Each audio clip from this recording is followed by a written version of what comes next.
Hey everybody, welcome back. This is Georgiana with Expressions Craft Studio. And while I'm in the process of cleaning up my craft room, I have decided I've been organizing my different piles of scraps. And this bin was full of strips. And as well as this was what was left over that I wouldn't consider strips. So these will go into a container for smaller pieces. But I thought what I needed to do was, in order to kind of manage the strips better, instead of trying to keep them neat in here,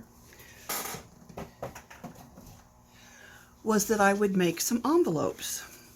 So I designed this envelope. It's basically a coin envelope. I just extended the length of it, cut it out on my Cricut, and I'm just gluing it together and putting my different strips in there. So this was the last one I had to do. I'm sorry, my other ones are trying to take over my desk. So I'm just going to show you real quick how I did it, and I will share the link in the comments in case you're interested in this file. There are all kinds of envelopes in Design Space, but I couldn't find one that like this. And I probably could have kept looking. It's probably in there somewhere. But once you see the same envelope 4, 5, 6 times, because I don't know why it shows up that often, you get tired of looking, or at least I did. And I knew it was a fairly simple envelope, so I just did this myself. So I'm going to show you how I glue this down. So I went ahead, and the score lines are included in the file, by the way. So I went ahead and, how am I going to do this? I'm going to do it like this. So I went ahead and cut everything out, and then I scored it, folded on the score lines, and then I went and glued everything together. So I'm just running a thin little bead of this Barely Art glue down what's going to be the underside flap, and then I'm running it on the outside edge of what will be the top flap. And that just helps me make sure that both of my edges are glued down securely.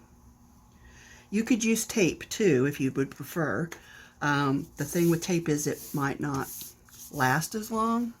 I heard somebody say once, and this really is true, tape for today, glue for tomorrow.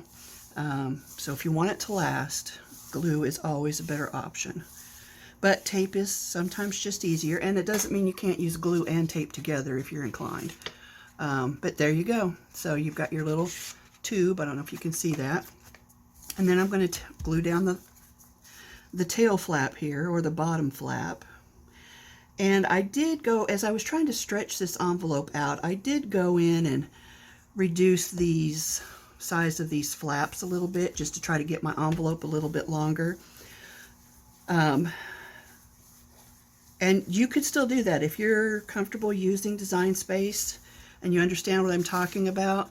You can certainly still do that, but basically what you do is, in this part of the flap here, you would slice it in half and then kind of push it together and then weld it again, and that would allow you to elongate this part of the envelope should you need to do that. Now, I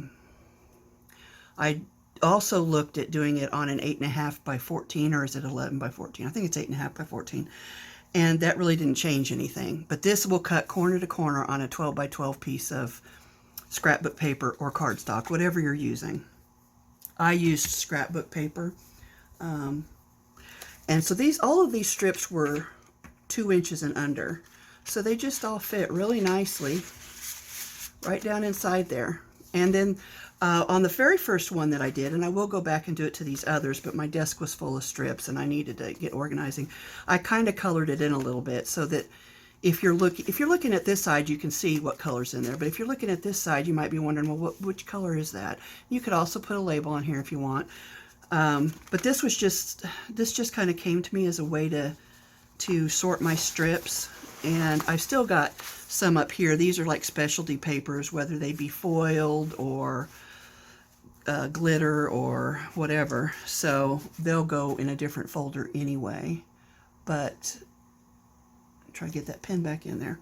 But there you go. That's how I'm going to sort my strips from now on. And I can stand them up in a much smaller space than what I needed for the other bin. So what I will probably do, I don't know, I'll repurpose this somehow. I haven't decided how yet, but I will repurpose it, and I'll re-sip these back out into the other color separators. But I'll probably use my chipboard or old cereal boxes or whatever, and just kind of make me a long tube-shaped cardboard stiff kind of thing to hold them in. I mean, I could put them back in here, but some of them are a little long, so I'll just repurpose this for something else. I am sure I can find something to do with it. So if you're curious, if you're interested, that's how I did it. Again, just colored the one side. I'll go back and color these others, but the file will be linked below. It's in Design Space. It's for the Cricut, and feel free to use it and resize it and do whatever you want to do with it. But I keep looking for different ways to sort my stuff, and I'm not sure this is the best way, but it's going to take up the least amount of space for right now. So that's what I'm going with, because space is at a premium in this little room. All right, so till next time, guys. Thanks for joining me for this quick little video. This is Georgiana, and that's Gypsy in the background, and we are with Expressions Craft Studio. Thanks a bunch. Bye.